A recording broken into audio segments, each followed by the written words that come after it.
Assalamualaikum warahmatullahi wabarakatuh. Salam sejahtera untuk kita semua. Salam, Om Swastiastu, Namo Buddhaya, Salam Kebajikan. Yang kami hormati Direktur Tindak Pidana Siber Bareskrim Polri dan teman-teman penyidik, dan yang kami hormati dan banggakan rekan-rekan media.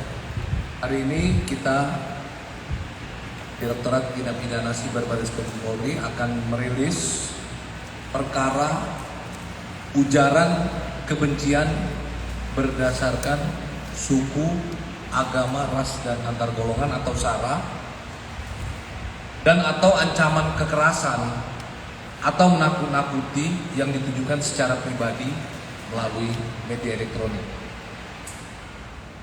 Di mana kasus ini ada 7 laporan polisi dan 5 laporan pengaduan di beberapa polda. Karena laporannya sama, maka kasus ini diambil alih dan ditangani oleh Bareskrim Polri, dalam hal ini Direktorat Tindak Pidana Siber Bareskrim Polri. Telah kami sampaikan kemarin bahwa hari Minggu tanggal 30 April 2023 telah dilakukan penangkapan terhadap saudara APH yang ada di belakang saya, terhadap yang bersangkutan telah ditangkap, dan hari ini kami akan menyampaikan secara detail ya, kronologis dan rangkaian penyidikan yang telah dilakukan oleh penyidik Direktorat Tindak Pidana Siber. Untuk lebih jelasnya, waktu dan tempat kami persilakan Bapak Direktur Tindak Pidana Siber Bareskrim. Terima kasih. Bismillahirrahmanirrahim. Assalamualaikum warahmatullahi wabarakatuh. Salam sejahtera buat kita semua. Yang saya hormati Bapak Karopenmas Subdit, yang saya hormati rekan-rekan media. Ya, pertama-tama saya ucapkan minal aidin wal faizin, mohon maaf lahir dan batin. Dan selanjutnya kami akan menyampaikan terkait rilis tadi yang disampaikan oleh Bapak Karopenmas. Yang pertama, kejadian ini adalah diantaranya berawal dari temuan tim patroli cyber Bareskrim. Kami menemukan adanya dugaan ujaran kebencian, kemudian SARA yang nada provokatif yang dilakukan oleh salah seorang ataupun inisialnya HP. Jadi sebelum dilaporkan kami memang sudah menemukan adanya ujaran kebencian ini dalam kegiatan patroli cyber kami. Kemudian dilanjutkan dengan laporan polisi nomor LPB 76/4/2023 pada tanggal 25 April 2003 atas nama pelapor saudara Nasrullah, dalam hal ini dari Muhammadiyah. Adapun modus operandi yang dilakukan oleh tersangka adalah yang bersangkutan mengomentari akun Facebook Ahmad Fauzan pada postingan akun Facebook Thomas Jamaluddin dengan menuliskan kalimat, "Perlu saya halalkan nggak nih darahnya semua Muhammadiyah, apalagi Muhammadiyah yang disusupi Hizbut Tahrir melalui agenda kalender Islam global dari Gema Pembebasan." Mohon maaf, di sini kata-kata agak kasar, banyak bacot memang. Sini saya bunuh kalian satu persatu. Yang ditujukan untuk menimbulkan rasa kebencian atau permusuhan individu dan atau kelompok masyarakat tertentu berdasarkan atas suku, agama, ras, dan antar golongan atau SARA, dan atau ancaman kekerasan atau menakut-nakuti yang ditujukan secara pribadi melalui media elektronik. Kemudian dilanjutkan bahwa kejadian ini disampaikan yang bersangkutan di wilayah Jombang sekitar jam 3:30 pagi. Kemudian terhadap perkara ini sudah dilaporkan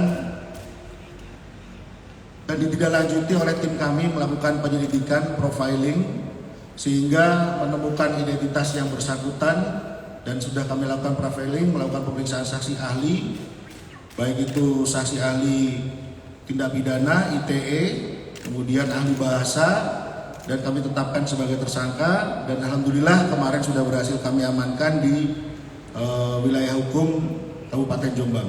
Untuk pasalnya silakan Pak Kasubdit.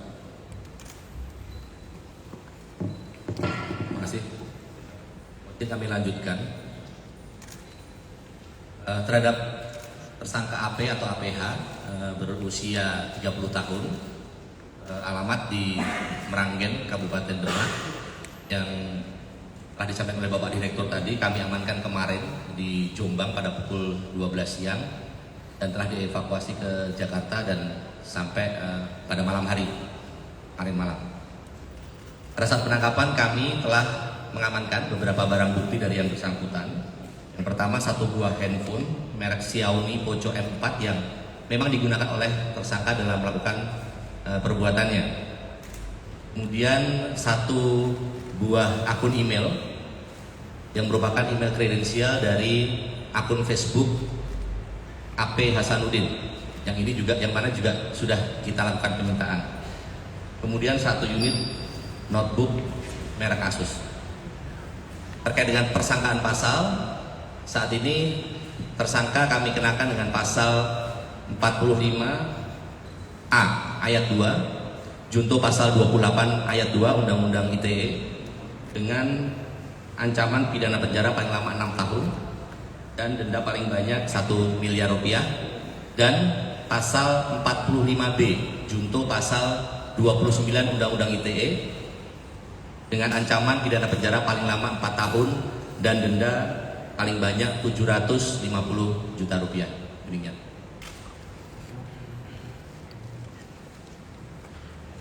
Baik. Terima kasih Pak Direktur dan Dit. Sampai sini dulu. Ada pertanyaan dari rekan? Dari Pak Ayuni.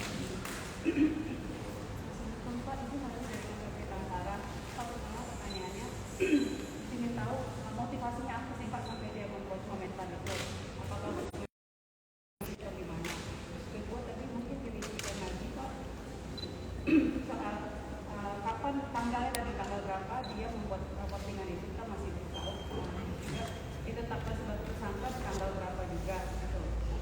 Terus juga Pak, apakah dia seorang atau ada kemungkinan tersangka lain, mengingatkan dia mengkomentari di akunnya orang lain? Mungkin belajar Pak.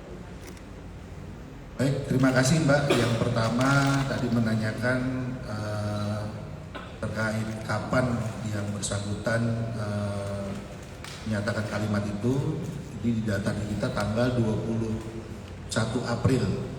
Ya, beliau menanggapi percakapan salah satu peneliti BRIN juga, Bapak Thomas.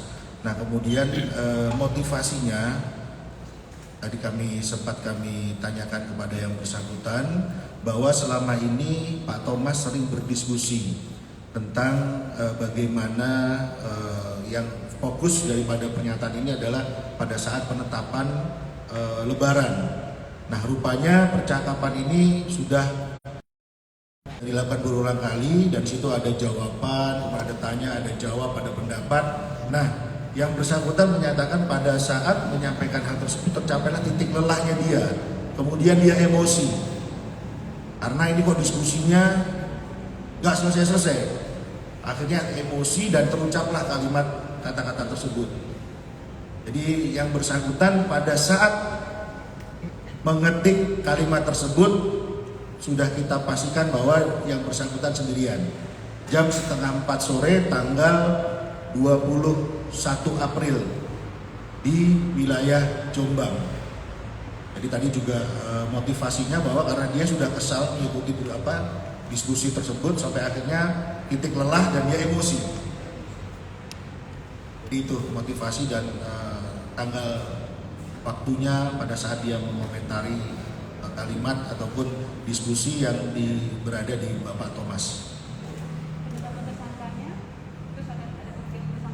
Sementara dari hasil penyelidikan yang kita lakukan, tersangka hanya saudara AP ini saja. Tapi nanti tidak menutup kemungkinan apabila nanti dalam percakapan itu kita temukan lagi, karena memang ada beberapa percakapan yang sudah dihapus.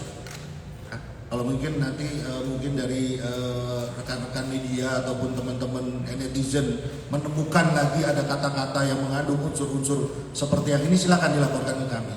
Jadi emang ada beberapa yang sudah dihapus oleh ya dalam yang percakapan tersebut.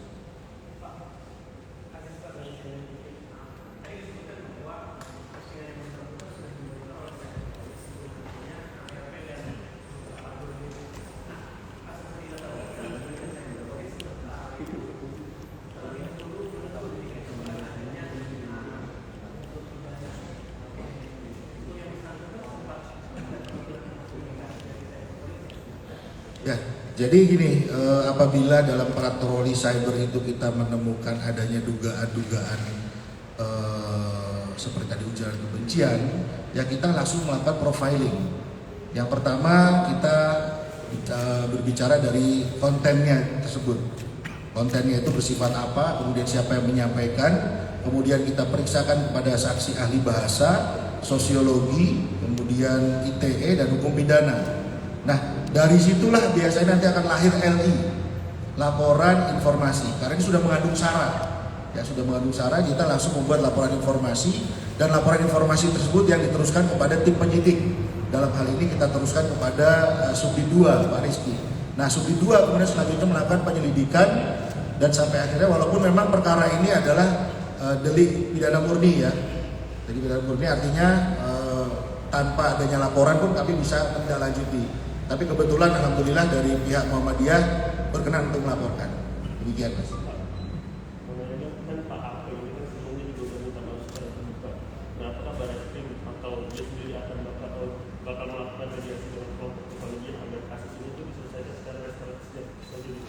Ya, jadi terkait masalah restoratif justice itu akan nanti ditentukan oleh dalam hal ini dalam pelapor ya, karena ini delik pidana murni. Jadi kalau delik pidana murni mungkin restoratif justice itu tergantung daripada yang memberikan pelaporan. Jadi sampai saat ini dari pihak Muhammadiyah ingin untuk perkara ini tetap dilanjutkan. Ya, silakan. Ketika ditangkap, apakah ada perlawanan dari yang bersangkutan? Yang kedua, Pak, kan pakar bilang nggak bisa menyepelekan ancaman pembunuhan. Nah, ada nggak unsur dia untuk nanti apa yang dia katakan itu akan dia wujudkan untuk melakukan yang seperti yang dia katakan? Ya, terima kasih. Pada saat penangkapan yang bersangkutan tidak melakukan perlawanan. Memang yang bersangkutan posisinya minta perlindungan saat itu.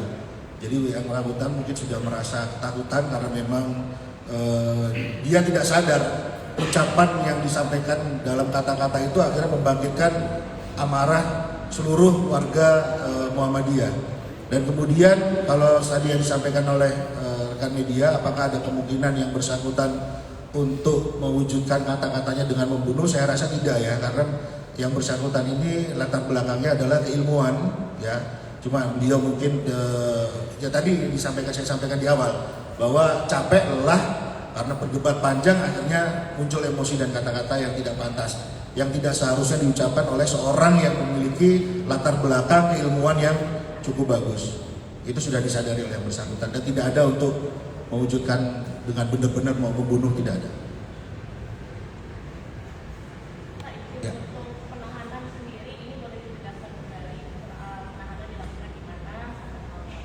Ya, jadi terhadap perkara ini yang bersangkutan akan kita lakukan penahanan, kemudian penahanan akan dilakukan di rutan Bareskrim. Terhitung hari ini.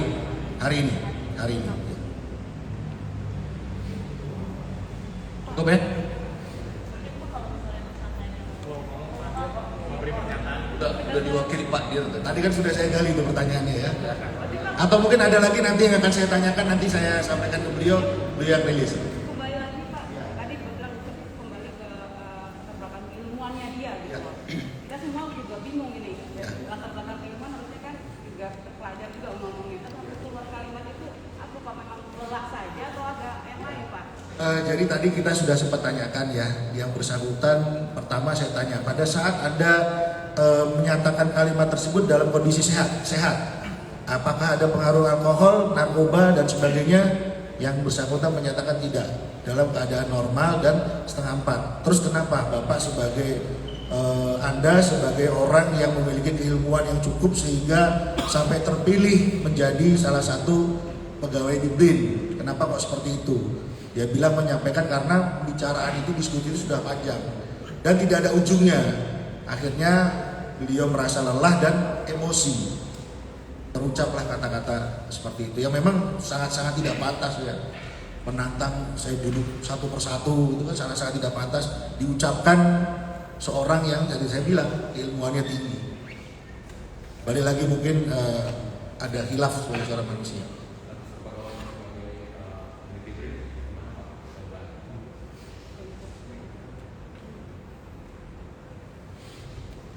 Jadi yang bersangkutan adalah pegawai BRIN sejak 2021 dan kemudian dari BRIN akan melakukan sidang komisi kode etik. Ya nanti akan ditindaklanjuti oleh BRIN juga untuk status kepegawaiannya bersangkutan. Oke. Terima kasih Pak Direktur. Maaf Bang, nyesel nggak ya Pak? Nyesel nggak Pak? Sebelum kita foto, saya ingin menghimbau ya, ini merupakan pengalaman yang berharga dan tentu ini harus dijadikan pelajaran bagi seluruh masyarakat Indonesia yang menggunakan media sosial. Tentu saya menghimbau, Polri menghimbau agar memanfaatkan ruang digital dengan sehat, tidak memanfaatkan untuk menyampaikan ujaran kebencian, tidak memanfaatkan ruang digital untuk menjelek-jelekkan, apalagi menyampaikan fitnah. Sekali lagi, himbauan ini kepada seluruh lapisan masyarakat, seluruh masyarakat Indonesia untuk menggunakan media sosial, memanfaatkan ruang digital secara sehat dan bersih. Terima kasih. Kami akhiri. Wassalamualaikum warahmatullahi wabarakatuh.